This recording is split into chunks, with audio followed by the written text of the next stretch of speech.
सहारा दुनिया का सबसे बड़ा, सबसे गर्म, सबसे खतरनाक और सबसे बीहड़ इलाका जो इंसानों की उत्पत्ति से भी पहले से मौजूद है। यहाँ दिन उगने के साथ ही पारा 55 डिग्री से भी पार हो जाता है। हाथ ढलने पर रेत मानो जमा दे ऐसी ठंडी हो जाती है। जाहिर है कि ऐसी परिस्थिति में कोई इंसान, कोई प्राणी, कोई पक्षी, कोई कीटक या कोई सरीसृप किसी भी प्रकार का जीव जिंदा नहीं रह सकता। इसीलिए सहारा में रेयर ऑफ द रेयर और बहुत ही कठोर हो वैसे ही गिने चुने जीव पाए जाते हैं और इस वजह से ये लगभग पूरा रेगिस्तान खाली और बंजर पड़ा है। सहारा डेजर्ट के किनारी देशों पर रन के अंदरूनी हिस्सों में अमेजी जैसी जातियां पाई जाती है और इन जनजातियों ने बनाए उनके घर, ये देखिए, पूरे रेत के टीलों से और रेत से बने होते हैं। उनके पास घर बनाने के लिए ना कोई और साधन है और ना ही कोई मटेरियल। ये लोग दुनिया के आधुनिकीकरण से अनजान है, लेकिन दोस्तों इनसे भी अनजान है सहारा डेजर्ट के बीचों बीच रहने वाली कुछ रेयर ऑफ द रेयर जनजातियां जो आधुनिक दुनिया से इतनी अनजान है कि मानो वो आज भी सदियों पहले की दुनिया में रह रही है। सहारा के सेंट्रल में उसके बीचों बीच रहने वाले ऐसे लोगों को या ऐसी जनजातियों को बेडवेन कहते हैं। इन लोगों ने सहारा के हर्ष से हर्ष वेदर को अपना लिया है और ये लोग यहाँ पर मैनी सेंचुरीज से रह रहे हैं। ये लोग कभी रन से बाहर नहीं जाते और अंदरूनी रन में अपने पशुओं के साथ रहते हैं और ये लोग बहुत ही कम कुएं और ओएसिस के पानी की वजह से जिंदा रह पाते हैं। इन लोगों ने कम पानी के साथ और कड़ी धूप के साथ जीने की शारीरिक क्षमता विकसित कर ली है। इन लोगों की अपनी एक अलग ही संस्कृति है जिसका वहां पर विजिट करने वाले विजिटर्स को छोड़ दे तो आधुनिक दुनिया से कोई वास्ता नहीं है।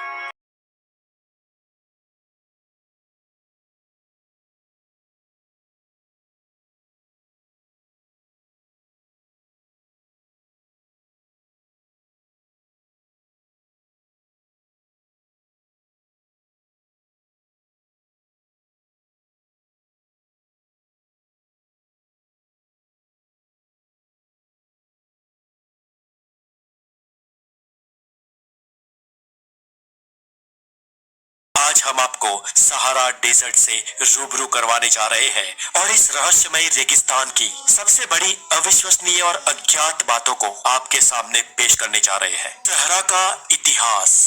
सहारा डेजर्ट का नाम सुनते ही हमारे जहन में आमतौर पर बहुत तेज धूप, गर्मी, शुष्क मौसम, दूर दूर तक फैला हुआ रेगिस्तान और रेत की चादर ही आएगी। लेकिन दोस्तों ये सहारा डेजर्ट आपको आज भले ही एक रेगिस्तान के रूप में शुष्क इलाका दिखता हो, लेकिन इसने अर्थ की हिस्ट्री में बहुत ही लंबा ग्रीन पीरियड देखा है।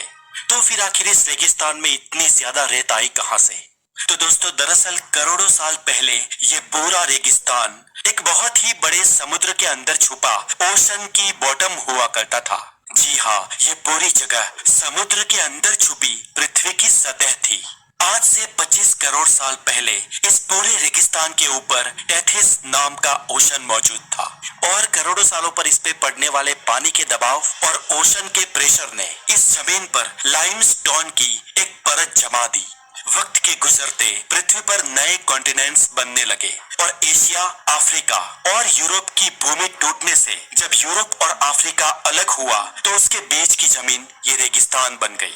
वक्त के गुजरते इस जगह पर से ओशन खत्म हो गया और ये पहली बार था जब यहाँ के लाइमस्टोन पे शुष्क हवाएं टकराने लगी और धीरे धीरे इस लाइमस्टोन के पार्टिकल अलग होते गए और लाखों करोड़ों साल बाद ये पार्टिकल्स रेत के चादर के रूप में इस पूरे डेजर्ट पर फैल गए। इस पूरे रेगिस्तान में जहाँ लाइमस्टोन था वहाँ व्हाइट डेजर्ट और जहाँ पर सैंड के स्टोन थे वहाँ पर येलो कलर के रेत के टीले बन गए और ऐसे इस पूरे रेगिस्तान में अविश्वसनीय रेत के टीले आज तक मौजूद है।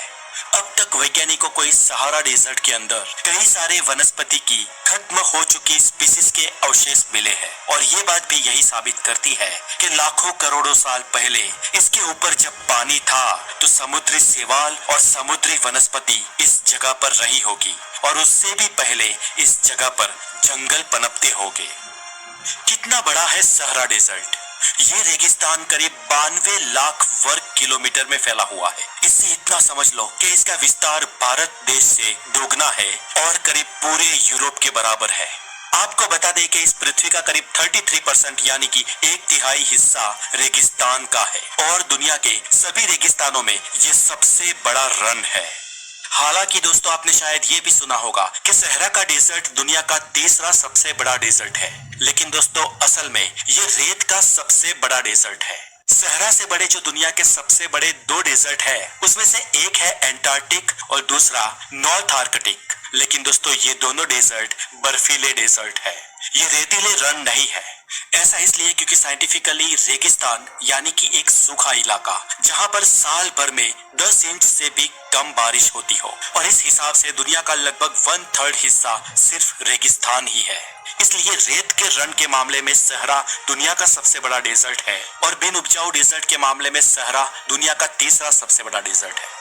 और ये रन पूरे अफ्रीका महाखंड का 1/3 कवर किए हुए है, जिसमें पूरे के पूरे दुनिया के 11 देश समाये हुए हैं, जिन देशों में Mali, Morocco, Mauritania, Algeria, Tunisia, Libya, Niger, Chad, Sudan और इजिप्ट जैसे देश शामिल है।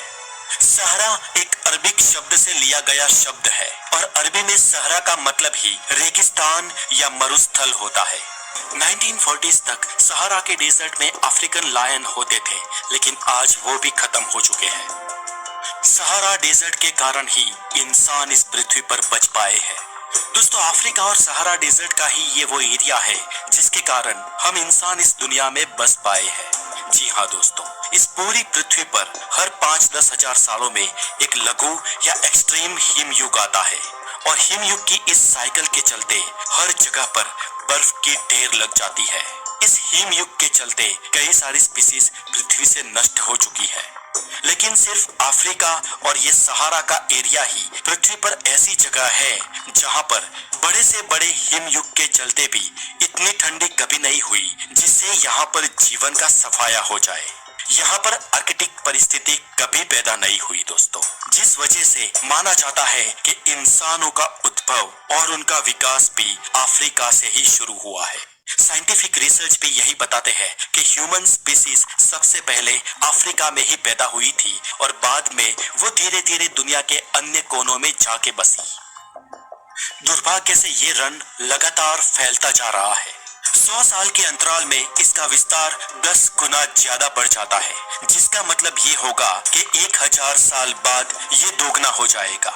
और अगर इसे रोका नहीं गया तो ये पूरे अफ्रीका खंड और उसके सभी जंगलों को निगल जाएगा। भारत में बैठे बैठे भले ही हमें ये समस्या गंभीर ना लगती हो, लेकिन मानवता की दृष्टि से ये बहुत ही बड़ी समस्या है। कैसे? तो दोस्तों ग्लोबल वार्मिंग के कारण इस डेजर्ट का तापमान लगातार बढ़ रहा है और उसके साथ ही भूखमरी भी बढ़ रही है, क्योंकि इस रेगिस्तान को छोड़ भी दे तो पूरे अफ्रीका महाखंड की 82% पॉपुलेशन सिर्फ बारिश के पानी पर निर्भर है। और ऐसे में अगर इस रेगिस्तान को बढ़ने से रोका नहीं गया तो सभी हरियाले जगहों पर सूखा पड़ जाएगा और अफ्रीका की बहुत ही बड़ी आबादी संकट में आ जाएगी, जिसमें इंसानों से ज्यादा तो वन्य जीव भी शामिल है। और इसे रोकने के लिए अफ्रीका के सभी देशों की सरकारों ने मिलकर अफ्रीका में द ग्रेट ग्रीन वॉल बनाने की शुरुआत कर दी है।